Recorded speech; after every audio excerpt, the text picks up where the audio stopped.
Good morning. My name is Ben Stein. I'm the Director of Media Relations at the National Institute of Standards and Technology.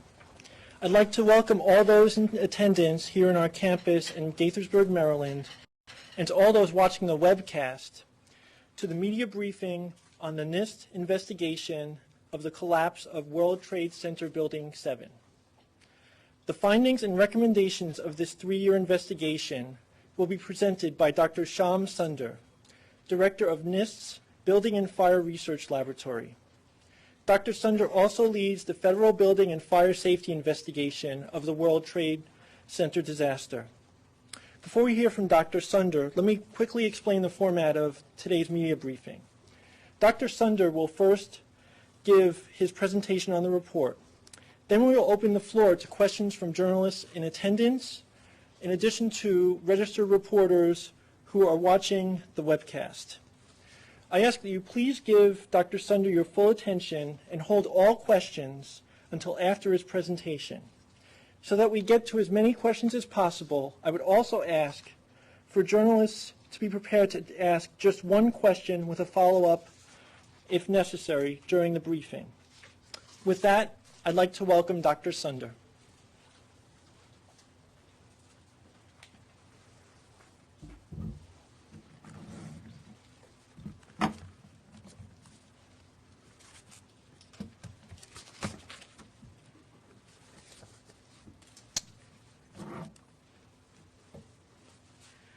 Good morning. I'm here to summarize the findings from our three-year study of the collapse of World Trade Center Building 7. The collapse of WTC7 has been a source of extensive speculation. No planes hit the building.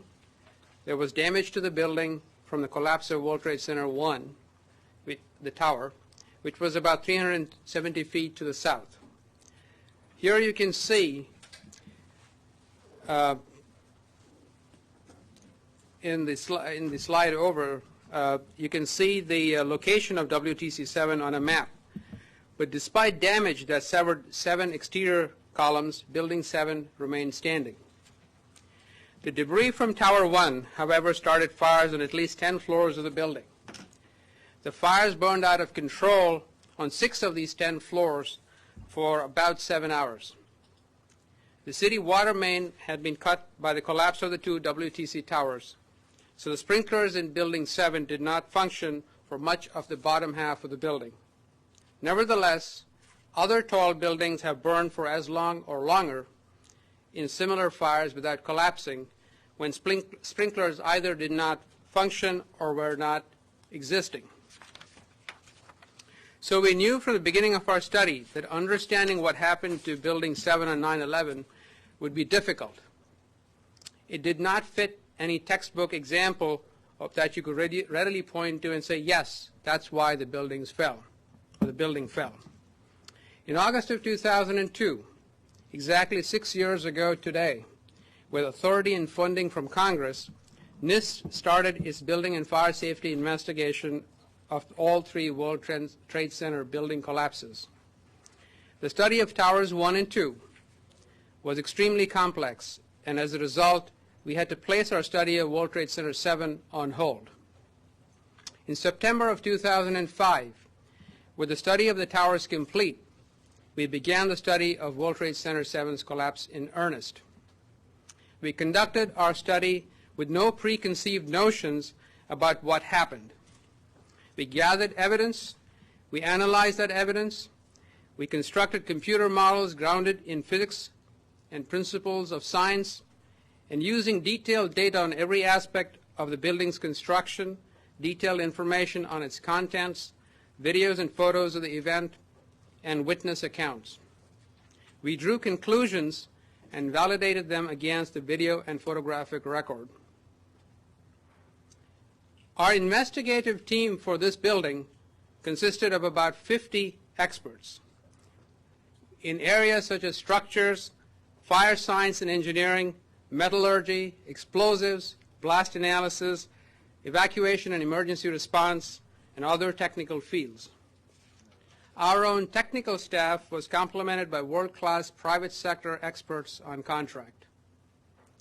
We conducted the study without bias, without interference from anyone, and dedicated ourselves to do the very best job we could. We have only one single-minded goal during this entire effort. We wanted to determine the probable sequence of events that led to the collapse of Building 7 on 9/11, and then to share that information with the public in order to improve building code standards and practices.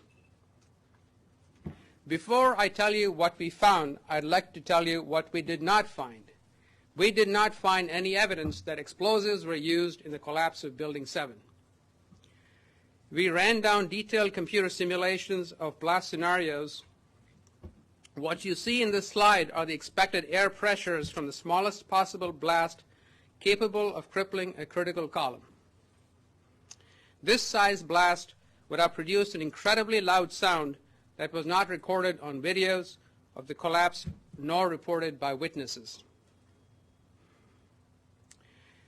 The collapse was also not due to the fuel oil fires, diesel fuel oil, substantial amounts of diesel fuel that were in the building.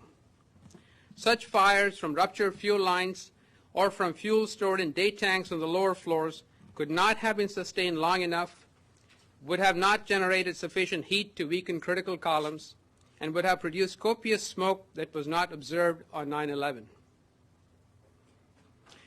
What we found was that uncontrolled building fires, similar to those we have seen in other tall buildings, caused an extraordinary event. The collapse of World Trade Center 7 was primarily due to fires. This is the first time that we're aware of that a building over 15 stories tall has collapsed primarily due to fire. We reached this conclusion by reconstructing the entire building, beam by beam, column by column, connection by connection, into a computer model, a virtual WTC7 building.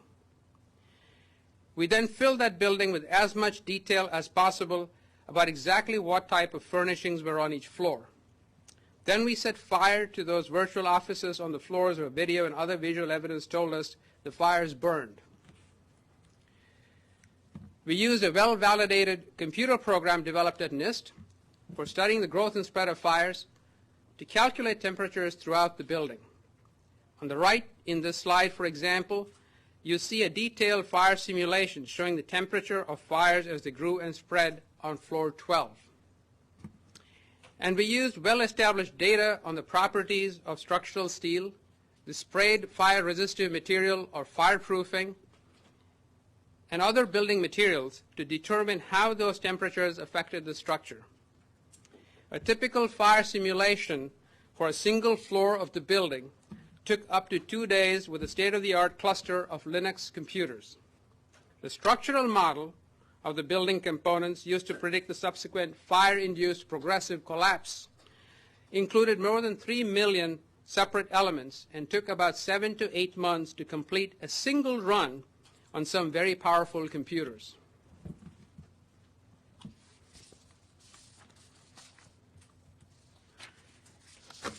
A critical factor that led to the initiation of collapse was thermal expansion of long-span floor systems located on the east side of the building. Here you see a photo of these long-span beams in World Trade Center 7 near a specific column involved in the collapse, column 79.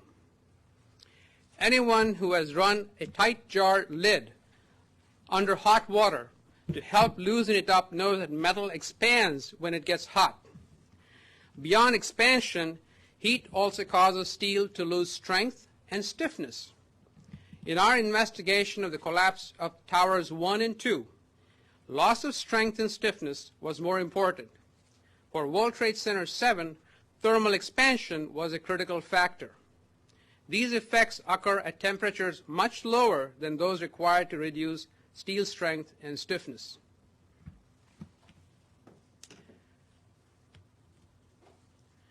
These two posters show why thermal expansion was so important for the collapse of World Trade Center 7. Here is a layout of the columns in the building. You see that on the east side of the building, these long span floor beams are connected to a girder here and here but there are no opposing support beams.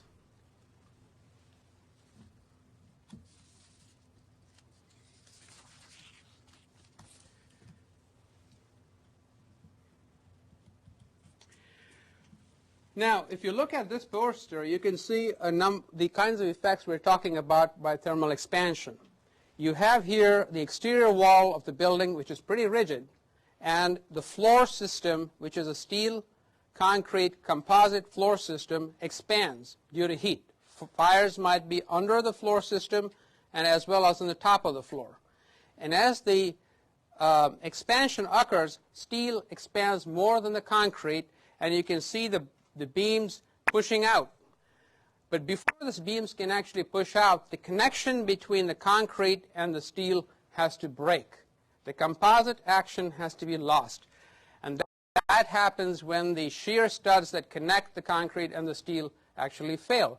Steel expands in a much more greater magnitude than does concrete when you heat it up.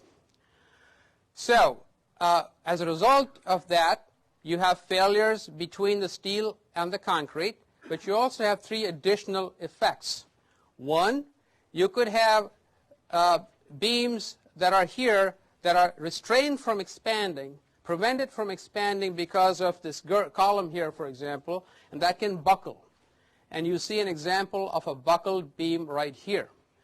You can have another situation where the beams actually are free to expand and push this major girder connecting these two columns and actually cause this girder to buckle. And the third thing that can happen is as this girder is pushed by the beams, it can break the connections with the column. So there are three effects that can happen as a result of thermal expansion.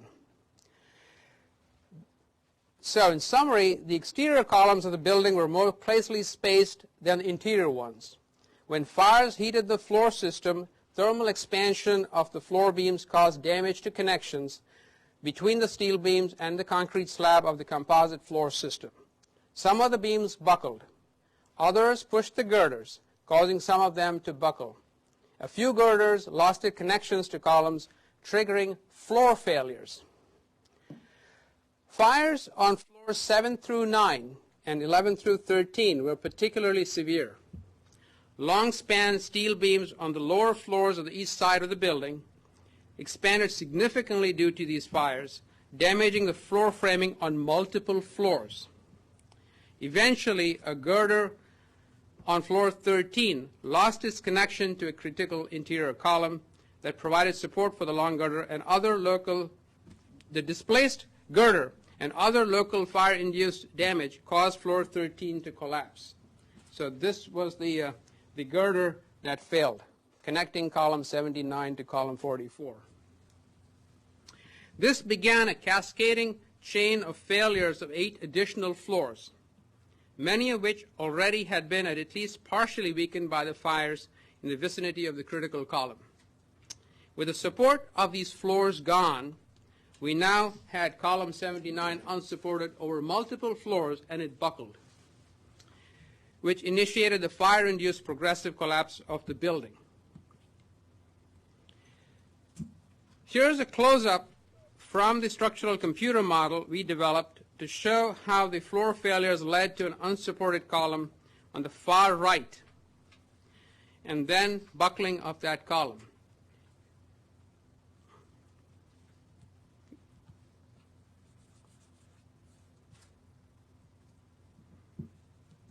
And you can see on the screen the column at the very right is column 79. And that's the column that first buckles, causing the floors to come down, followed by a quick succession of failures of adjoining columns.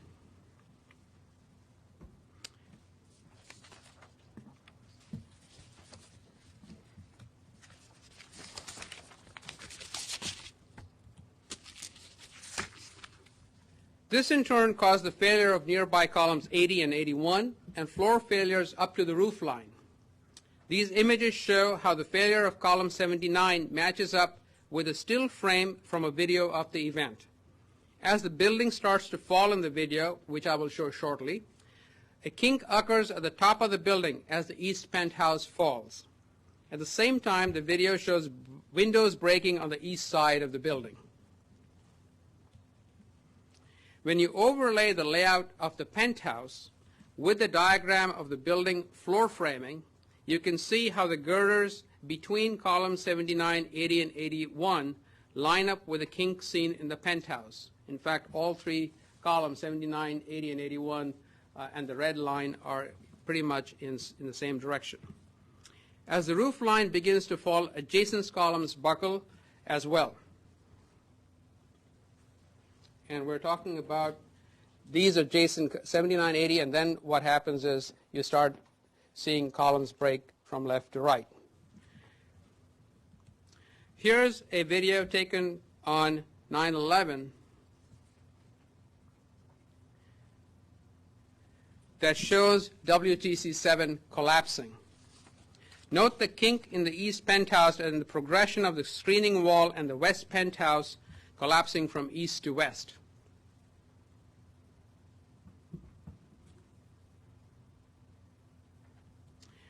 Here's our structural model showing the building collapsing, which matches quite well with a video of the event.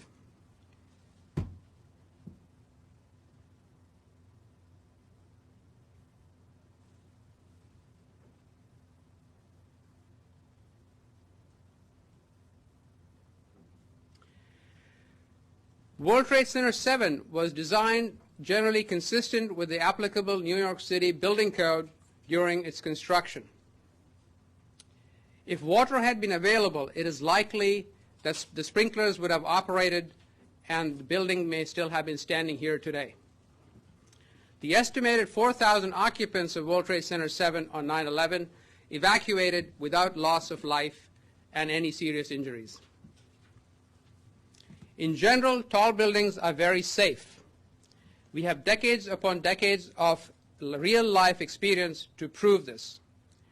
The collapse of World Trade Center 7 on 9/11 was a rare event. Our study has identified thermal expansion as a new phenomenon that can cause the collapse of a structure. For the first time, we have shown that fire can induce a progressive collapse.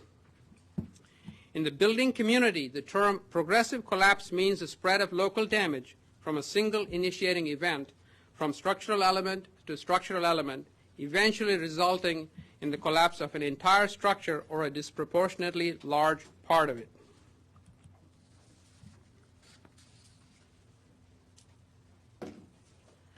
Currently, thermal expansion effects are not explicitly considered in current design practice for fire resistance ratings. And no design professional is assigned the responsibility for adequately ensuring the adequate fire safety performance of the structural system in a fire. Architects typically use catalog test data to specify fireproofing thickness to meet the fire ratings in the building code. Structural engineers design buildings to withstand its weight and to resist earthquake and wind loads, but are not required to consider fire as a load condition in structural design. Fire protection engineers design the active fire protection systems in a building, such as sprinklers, smoke alarms, and fire alarms and smoke management systems. They may or may not be called upon to assist the architect with the design of the passive fire protection systems, such as fireproofing and compartmentation. World Trade Center 7, which included floor spans as large as 54 feet, had a structural system design that is in widespread use in other tall buildings. The length of floor spans is important. Longer beams can be subject to proportionately greater thermal expansion effects, but such effects may also be present in buildings with shorter span lengths depending on the design of the structural system.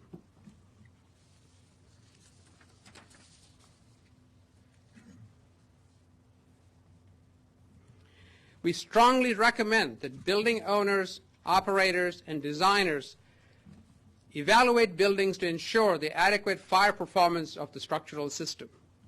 Of particular concern are the effects of thermal expansion in buildings with one or more features, such as long-span floor systems, connections that are not designed for thermal effects, asymmetric floor framing, and composite floor systems. If thermal effect concerns are raised by this evaluation, possible retrofits may include strengthening connections, strengthening floor framing, increasing structural redundancy, and adding additional fireproofing to vulnerable areas. There clearly are ways available to address any concerns that arise from this analysis, but this situation should be analyzed by owners, operators, and designers for each structure on a case-by-case basis.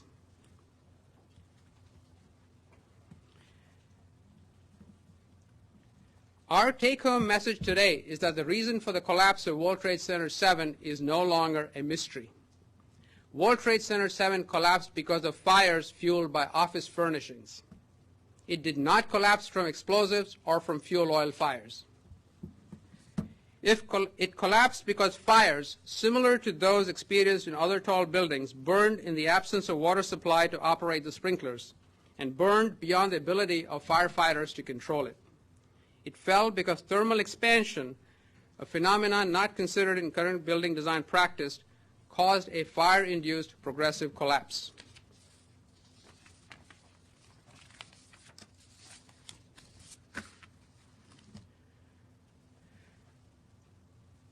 We urge the building community to explicitly address all the effects of fire in the design of a structural system, including thermal expansion effects, in strengthening our building code standards and practices. Specifically, building codes and standards must be strengthened beyond the current intent to achieve life safety by preventing structural collapse in building fires where sprinklers do not function, do not exist, or are overwhelmed by fire. We will be accepting public comments on our final report until September 15, 2008. Directions for submitting these comments are provided on our website at wtc.nist.gov.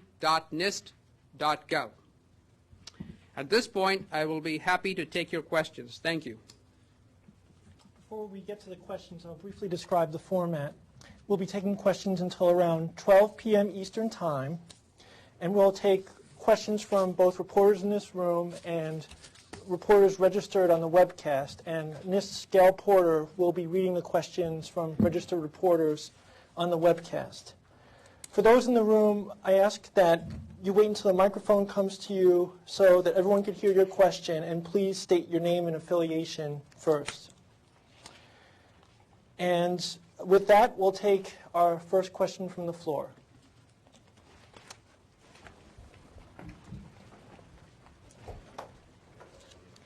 Hi, I'm Daphne Redder with the New York Post. You mentioned that sprinklers could have made the difference for this if they were operational. Is there anything else that could have made the difference? Well, I think sprinklers have a very critical role in buildings. Sprinklers put out small fires and also prevent small fires from becoming big fires. So that's probably the most significant area where a difference could have been made. But of course, in this particular case, we had water supply from the city mains cut off because of what happened in the towers, and it wasn't really the issue of the sprinklers not functioning because there was something inherently wrong with the sprinkler system. What it does raise, though, is that in the New York City Building Code, the requirement this was consistent with the New York City Building Code, where the primary water supply for the lower floors of this particular building were provided by the city mains, and the backup water supply, which came through pumps, also came from the city mains. So the source of water supply in this particular building was identical.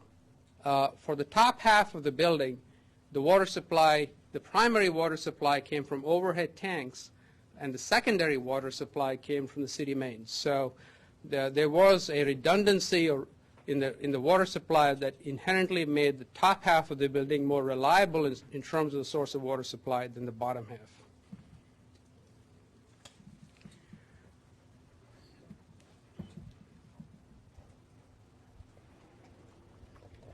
Hi, Devlin Barrett with the AP. This investigation for World Trade Center 7 took about 3 years. That seems a lot longer than you may have thought when you started it. I'm just curious if you could explain why it took so long. I kind of alluded to that in my remarks. When we started this investigation in 2002, I think we underestimated the amount of effort that would be required to solve the problem, the questions that were raised. Very quickly we found that the collapse analysis of the towers were incredibly complex undertakings. Never before had the complexity of that analysis been done, where we actually were trying to simulate the airplane impact into the buildings, followed by the fire dynamics and the growth of the spread of the fires, followed by the thermal analysis, and then followed by actually what happened to the structure as it initiated collapse. So at that point we put the World Trade Center 7 investigation on hold until we could get that finished. And then we restarted this in the September of 2005. And of course, we thought, given the fact we had experience with the towers, that, well, we might be able to do things much quicker and much faster. And of course, as you have heard, there was obviously no plane that hit this building. There was some structural damage, but there was no thousands of gallons of jet fuel spread to simultaneously ignite multiple floors in this building. So it was a question was, why really did this building come down? And as we dug into it more carefully, we first looked at whether the columns may have had fuel because of the lot of diesel fuel that was stored in the building, and we quickly based on some calculations, figured out the fires would have had to have been there for a very long time from the diesel fuel to actually bring this building down. And therefore, we then had to look further. And as we dug into it, we figured out that there was a phenomenon that we had not previously recognized in current practice, the issue of thermal expansion, which actually could cause this particular problem to happen. But that insight, we didn't have that insight till early last year, early part of 2007. And after that, it was so-called smooth sailing, but we had these horrendous computer programs which took us 6 to 8 months to complete a single run. So getting those programs correct, making sure they're working correctly, making sure the results are being interpreted correctly, took us a long time, and we wanted to make sure we got this right than to actually rush and provide a solution to the public which was not right. And of course, 3 years is not an unusual length of time for failure investigations. Aircraft accident investigations take 2 or 3 years. Building investigations of this complexity will take 2 or 3 years. So it's not unusual. We're going to take a question now from the web. Gail Porter will read the question. Yes, hi. This is a question from Theron Shoa from Real News Radio, and he's asking, are you contending that fire caused all structural load-bearing beams to collapse at the exact same second and caused the building to fall in 8 seconds? I think we have been very clear as to how this particular building collapsed. Fire induced local damage to connections and beams and girders, as I've explained through the posters that you see here, over a period of time when the fires reached the east side of the building on the lower floors. Once that happened, there was a critical column, the girder that failed between 79 and 44, which then started a cascade of floor failures in the vicinity of column 79, over 9 stories. Once you had that sequence of events, you then had a buckled column, a single buckled column. And when that single buckled column occurred, you found a spread of that failure from column to column, south to north, and then from east to west, all the way across the building, and eventually the facade of the building came down. So it was a progression of events. It was not concurrent.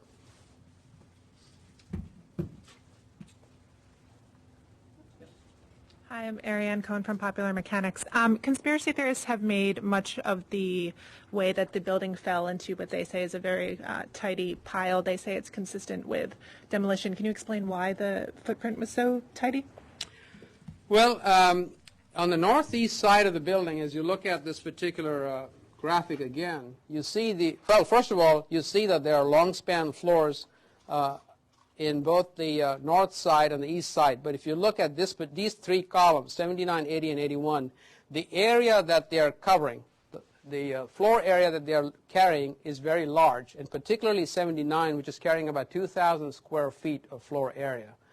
So essentially, when that happened, it's the interior of the building that failed. An interior column failed, followed by 80 and 81, followed by the interior of the building going from east to west. So what you're seeing is the interior of the building collapsing, followed by the exterior. So you get the impression of it being like a controlled demolition. It was not a controlled demolition at all, as we have demonstrated through our calculations. This would not even. Controlled demolition usually involves putting charges on multiple columns, and they're time sequenced, so that you'll see a particular progression of failures. If you go and look at websites, you'll find how they look. But this building did not collapse in the form of a controlled demolition.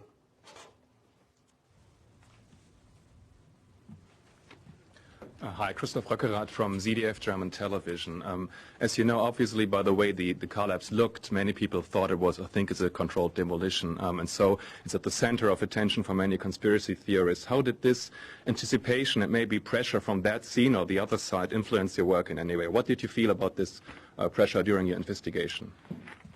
Well, I think it's very important to recognize how we got started. It got started because when these three buildings collapsed on 9/11, several people in the professional community, it's not only NIST, wanted to really find out how these buildings collapsed and, did they perform as they were may have been expected to perform. Now, clearly, buildings are not designed to withstand airplane impact. But given that, did they perform appropriately? And, of course, the families of the victims had a great interest in finding out why these buildings collapsed, because they wanted to know why their loved ones had lost their lives. So that was the basis on which we got started. And the basis of our research or our investigation was, one, to determine why and how the buildings collapsed, two, to determine if the loss of life and injuries were high or low, three, to determine the procedures and practices that were used throughout the life of these buildings to make sure if that had any impact on the outcome on 9/11.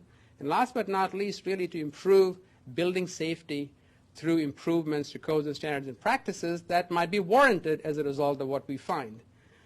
It was really, that was the driving force, and of course, that's what we dedicated ourselves to do, and at the end of the day, that's what we are here to present our results on. With regard to the alternative theories, yes, as with all investigations, we were very open to all the possibilities of how this building may have come about. We were very open. We considered all of the theories, and once we had looked at them, and in our technical judgment, we decided what would be the most credible of those hypotheses to further investigate. Obviously, fire was one of them. Diesel fuel was a second one. Third was, of course, controlled demolition. And the fourth was to see if the fact that this building, office building, was built on top of an electric substation, if that had any role to play, because there were some critical elements like transfer elements, beams, girders, and cantilever overhangs that had been put to make this possible.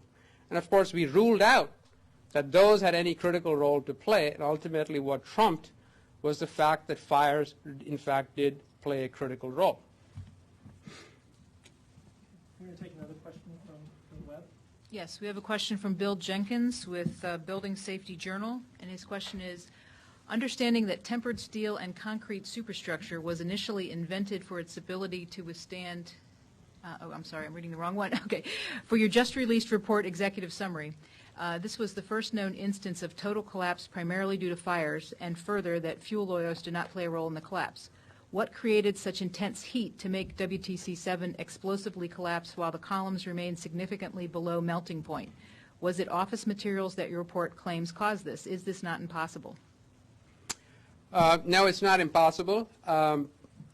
We have been designing buildings for fire for at least the modern practice traces back about 100 years, 80 to 100 years. The practice developed then. It's based on something called the fire resistance ratings of buildings, a test method that was developed. Those methods have focused heavily on building fires that occur because of building contents. The contents of buildings are office furnishings, which or building furnishings might include carpets and furniture of normal everyday use. It includes partitions, workstations, computers in the modern day. And those furnishings, in fact, we have a good wealth of information as to how those fires perform, and in fact can cause safety concerns in buildings. And that's why we have this methodology that's been developed over 80 to 100 years. That has worked really well. It's only in this particular case where, because of the combination of factors associated with the design of this particular building, where the effect of thermal expansion played a dominant role in causing its collapse. So this does not necessarily imply that that the current methods are inappropriate. It simply says we have identified a new phenomenon that previously has not been seen to have caused building collapse.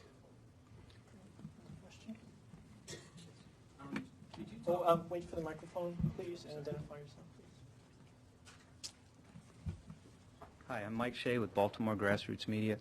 Could you talk about how you were able to rule out the controlled demolition or any controlled demolition hypothesis, and also address whether you looked at some of the studies that Stephen Jones did about the evidence of thermate possibly being used to cut through the beams?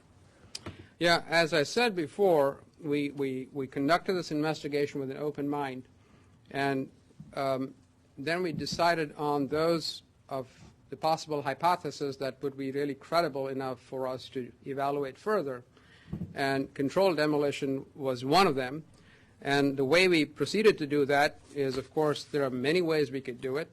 We could have done it the way controlled demolition is actually done in practice, where charges are placed on multiple columns, which would imply a huge amount of charges to be placed.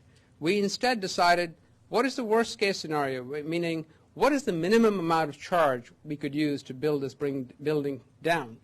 And when we looked at that, we said, well, if column 79 is in fact what caused this building to come down under fire, let's assume we have a charge that can be placed directly on column 79, which of course most people would not know is the critical column, just because that was not, we found that out after the analysis that we did. So assume that we actually can do that. And as a result of that, we found that even the smallest charge would lead to an incredibly large sound half a mile away in an urban setting, which would be as loud as a gunshot blast, as loud as an engine of a jet plane when it's flying, and 10 times louder than being directly in front of speakers at a rock concert. Well, I think that the idea that thermate cut through the beams, it wasn't actually an explosion that caused the beams to cut, so that could probably be done a lot more quietly, right? Yeah. Did you look at Stephen Jones's work? Well, the issue of thermate did not even reach, in our judgment, a level of importance sufficient to, in fact, do a detailed analysis. We could rule it out fairly easily for several reasons. One, in order for a thermate reaction to take place, there has to be materials, and of course, building materials have all of the things that are required for thermite or thermate. And if you looked at the amount of thermite or thermate that would be needed to build this building down, you would have had to place about 100 pounds of thermite right in proximity to the column, and it had to have always adhered to the column, because what thermite does is actually it melts the steel. So somebody has to keep pushing it so that the thermite continues to be sticking to the steel, this vertical column, until it actually collapses. And in order to get that kind of amount of materials into the building and to actually place it and for this reaction to take place is unlikely to have actually happened. One last problem. The part of that I have trouble with is that if you say the building came down without any explosives at all, then isn't it possible that you wouldn't need a lot of explosives to bring it down if it came down with no explosives at all? Repeat your question. If you're saying the building came down with no explosives whatsoever, isn't it possible that it could come down with a smaller number of explosives than you estimate? No. The big difference is fire is a persistent assault on the structure. Couldn't they work together? What? The explosives and the fire. Well, let me put it this way. There's a very elegant and straightforward to understand method that causes this building to come down, and that's the issue of thermal expansion. It's very straightforward, it's based on sound science, and it is consistent with all the observations we have, and it's consistent with the fact that the fires were on the lower floors of the building. But it had never happened before, right? But the physics is consistent, it's sound, it's been analyzed, and we have the results, and we are very comfortable with our findings. So we're going to move on. Do you have a question from the web? No, not from a new person. Okay. From Eric?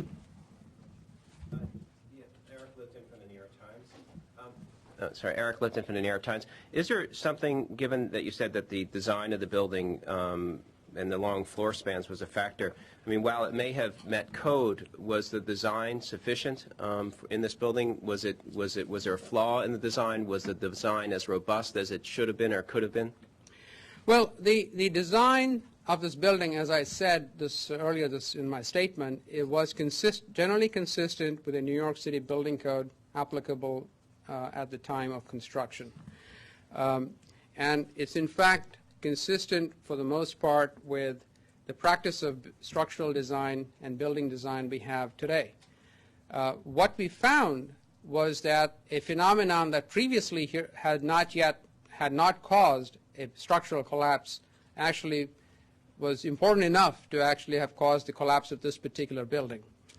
And that's something that I'm sure the practitioners will be looking at as we go forward, and that's consistent with the recommendations we have. Right, but the design met the code, but was there a certain vulnerability about this building? Even if it met the code, was there a certain vulnerability that perhaps contributed to it, given the floors and that structural element? Well, if you again, the basis for comparison is the way our buildings, our professional community is organized to design buildings. Structural engineers have a job of making sure that the structural loads are adequately carried. Usually it's gravity, wind, and earthquakes. And insofar as what the structural engineers did, this building actually was adequately designed. The architect has a job of making sure the fireproofing is specified. And of course, the architect didn't pick a fireproofing for this building that was consistent with what the the catalog data requires us to use, and that was consistent. What was missing is the connection between these disciplines. The fact that because no one actually explicitly evaluates the response of a structural system under a fire during design. So our buildings are built today not based on the empirical E119 test method that is used, but not by explicitly evaluating the structural system's design. So what happened is there's a gap. There's a gap between what the practice does and what we found in terms of what happened on 9/11.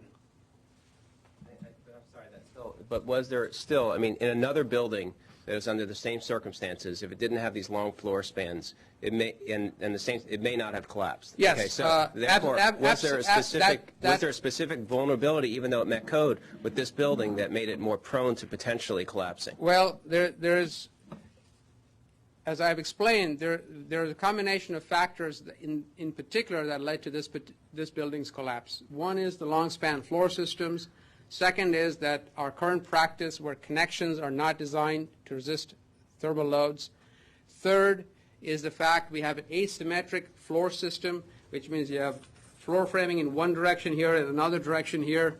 And fourth, the composite floor system, and I'm not saying any of this in a negative sense that we shouldn't be using it, but when you heat up a composite floor system, you have differential thermal expansion, which actually can break the bond between the concrete and the steel. So those four factors contributed to the collapse of this building. Now, we have in this country somewhere around 1,000 buildings that are about 420 feet and higher. And we have another 200 buildings that are either under construction or being proposed. Now, how many of those buildings have this particular combination of factors? We don't know the answer to that. And that's why we have made a recommendation.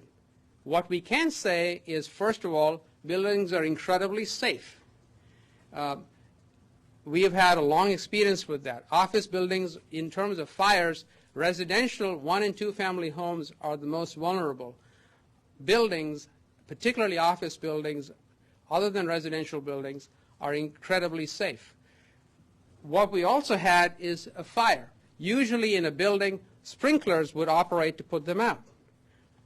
In this particular case, you had a loss of the city water supply to the sprinkler system.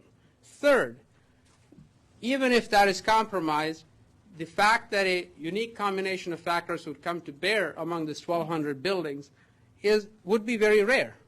So that's why we have a recommendation that designers, operators, and owners should evaluate explicitly the fire performance of their structural system to identify if, in fact, there are any concerns that are that might cause them to have a concern.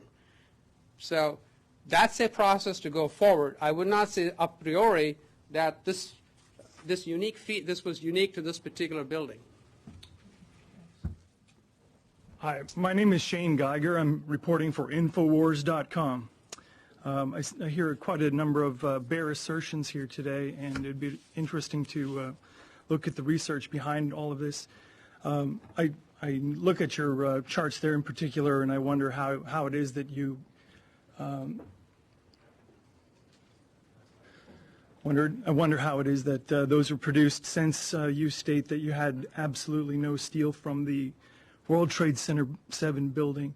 I'm also very interested in how you state in your September 27, 2007 response to a Data Quality Assurance Act request that you were unable to provide a full explanation for the total collapse, and you reiterated from your Twin Towers report that NIST has stated that it found no corroborating evidence to suggest that explosives were used to bring down the buildings.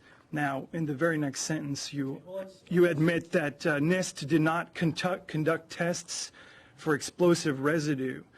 So, of course, it's very difficult to find what you're not looking for. But the iron-rich spheres that are characteristic of the dust and that can be seen on the United States Geological Survey website, these are found in every single sample of the dust to date, including all the samples that R.J. Lee Group took a look at.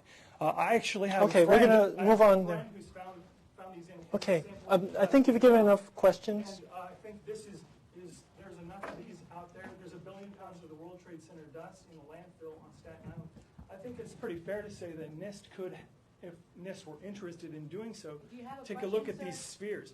Inside these spheres, Dr. Stephen Jones is claiming that they're evidence that we have to thermite reaction. move on. I certainly would like to hear a little bit about your research on this rather than bare assertions. Okay, could you comment on some of what was said? Thanks. Yeah, very quickly. There are 1,000 pages of reports right there. It's on the website. I urge you to read it, understand it, and when you have understood it, we can have a discussion. How may I go But, about well, discussing this with you in the Well, future? you can submit questions to us in writing, and we'll look at what you have to say. But I will reassert what I have said all along, that the findings that we have got, we're very comfortable with. It's based on sound science. It's consistent with the observations. It's simple. It's straightforward. It's elegant, technical.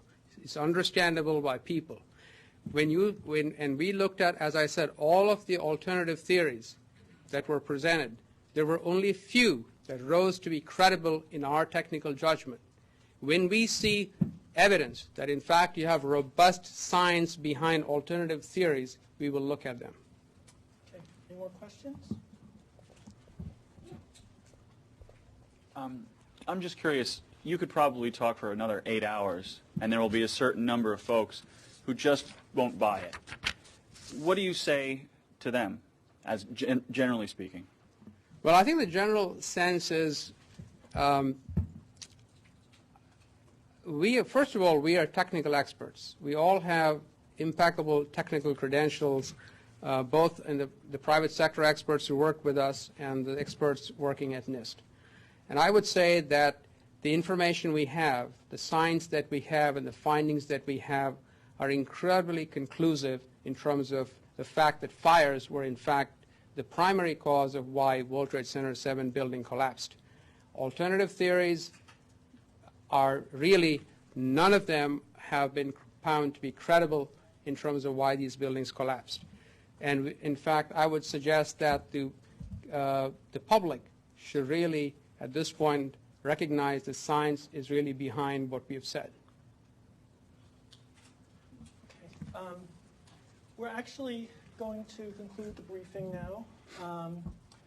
And I'd like to thank everyone for attending here and for participating.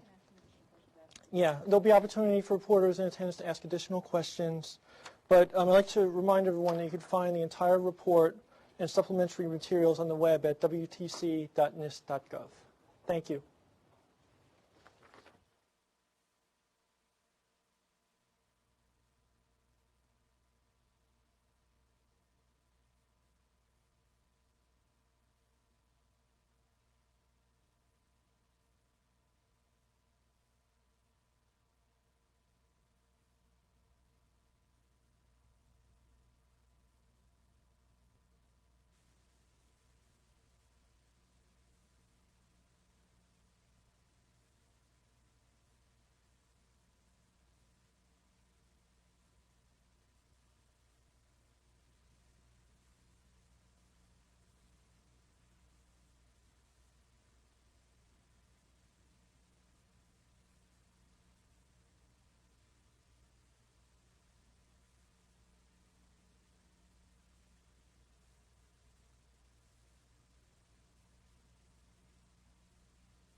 World Trade Center 7 collapsed because of fires.